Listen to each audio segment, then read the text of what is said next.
आज की खबर सुनने और देखने से पहले कुछ बातों को ध्यान से सुनना बेहद जरूरी है। ज्ञात है कि पालम विधानसभा के अंतर्गत आने वाले मधु विहार वार्ड में तमाम पानी के लीकेज संबंधी समस्याओं की खबरें आ रही थी और इन खबरों को लेकर के जब भी दिल्ली जल बोर्ड के अधिकारियों को सूचित किया जा रहा था तो दिल्ली जल बोर्ड के अधिकारी बड़े गर्व से और सीना चौड़ा कर बोलते थे कि ऐसी कोई समस्या है ही नहीं।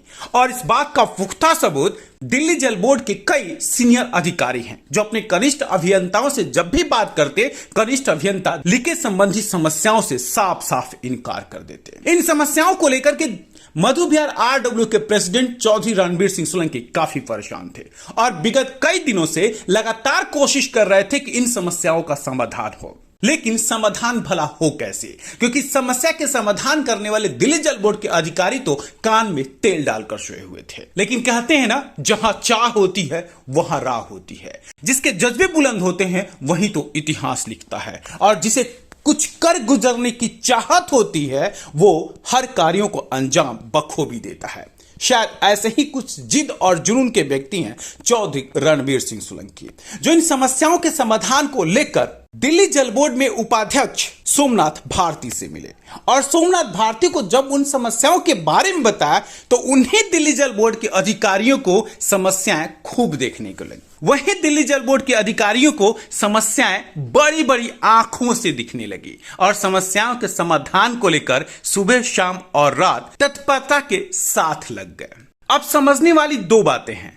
पहली, जब तक दिल्ली जल बोर्ड के उपाध्यक्ष सोमनाथ भारती ने दिल्ली जल बोर्ड के अधिकारियों को फटकार नहीं लगाई तब तक इन लोगों ने काम को अंजाम क्यों नहीं दिया। दूसरा सवाल, क्या यही काम मामला बताइए, ये क्या था, पूरा मामला समझाइए। ये भैया आदर्श अपार्टमेंट सेक्टर 3 पॉकेट 16 के सामने दिल्ली जल बोर्ड की जो मोटी पाइपलाइन थी, जो आप देख रहे होगे बहुत बड़ा ये खड्डा खुदा है अभी, तो इसके अंदर कई महीनों से यहाँ जो पानी लीकेज था, जो कि द्वारका के अंदर पालम एयरपोर्ट के ऊपर दिल्ली देहात जैसे गांव शाहबाद है, पालम गांव है, इनके अंदर ये पानी लाइन जाती। ये कितने महीने से लीकेज था तकरीबन? ये भाई 2 महीने से ज्यादा था। और इसके लिए आपने कितनी खतें लिखी होंगी तब तक यहाँ तक? इसकी काफी दफा अगर इसकी शिकायत करी थी। बाद में जैसे परसों हम वाइस चेयरमैन जो अपने दिल्ली जल बोर्ड के उपाध्यक्ष सोमनाथ भारती जी है, आरडब्ल्यू के सदस्य, उनसे मिले, उनसे अपनी एक गंभीर समस्या बताई। उन्होंने एकदम एक्शन लिया, चीफ साहब को फोन किया। चीफ साहब ने बोला भैया कल शाम तक मैं इसको ठीक करा दूंगा।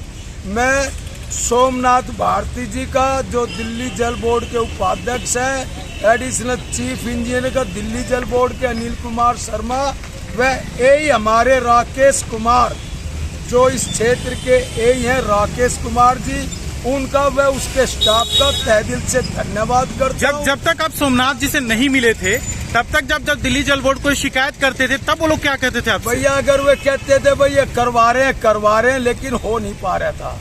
अब कैसे, कुछ ऐसी भी खबरें थी कि दिल्ली जल बोर्ड के अधिकारी कहते थे कि नहीं वहाँ तो पाइपलाइन में लीकेज है ही नहीं। कुछ आदमी थे जो पहले जो राजनीति अगर करते थे कि यहाँ कोई पानी की लीकेज नहीं है। हाँ। ये है, जब उसको मौके पे अगर बोला गया, उनको बताया गया, समझाया गया, चीफ साहब ने भी फिर माना और बोला भाई कल इसको ठीक करा देंगे। लेकिन दिल्ली जल बोर्ड के अधिकारियों को आज लीकेज संबंधी समस्याओं से जूझते हुए देखकर एहसास तो हुआ कि जनप्रतिनिधि का अर्थ क्या होता है और नेता किस लिए होते हैं। समस्याओं का समाधान कराया जा सकता है अगर आपके अंदर एक जज्बा और जुनून हो तो। शायद इसी जज्बा और जुनून की कमी है क्षेत्रीय राजनेताओं में, नहीं तो पिछले 2-3 महीनों से इस तरह से पानी की लीकेज संबंधी समस्याओं का सामना नहीं करना पड़ा होता, या फिर यूं कहें कि कई लाख लीटर पानी बर्बाद नहीं हुआ होता। ये समस्याएं इतनी बड़ी नहीं थी जिसका समाधान क्षेत्रीय जनप्रतिनिधि के स्तर पर नहीं किया जा सकता था, लेकिन समाधान करने की चाहत जरूर होनी चाहिए। अन्यथा इस समस्या को लेकर के दिल्ली जल बोर्ड के उपाध्यक्ष सोमनाथ भारती से मिलने की जरूरत शायद मधु विहार आरडब्ल्यू के पदाधिकारियों को नहीं पड़ती। और काश दिल्ली जल बोर्ड के अधिकारी भी इन समस्याओं को आरडब्ल्यूए के पदाधिकारियों द्वारा जब लेटर पैड पे दिया गया था तो वो समझने की कोशिश भी करते। लोकतंत्र में 2 नाम बेहद प्रसिद्ध है, एक नाम है इलेक्टेड और एक नाम है सिलेक्टेड। इलेक्टेड का अर्थ वो होता है जो जनप्रतिनिधि के तौर पर कार्य करता है, और सिलेक्टेड का अर्थ वो होता है जो किसी परीक्षा परिणाम को उत्तीर्ण कर राष्ट्रीय सेवा में अपना योगदान देता है। इलेक्टेड व्यक्ति सिलेक्टेड व्यक्तियों से काम करवाने के लिए निर्देशों को जारी करता है, जिसे सामान्य भाषा में आप विधायिका, कार्यपालिका और न्यायपालिका के तौर पर समझ सकते हैं।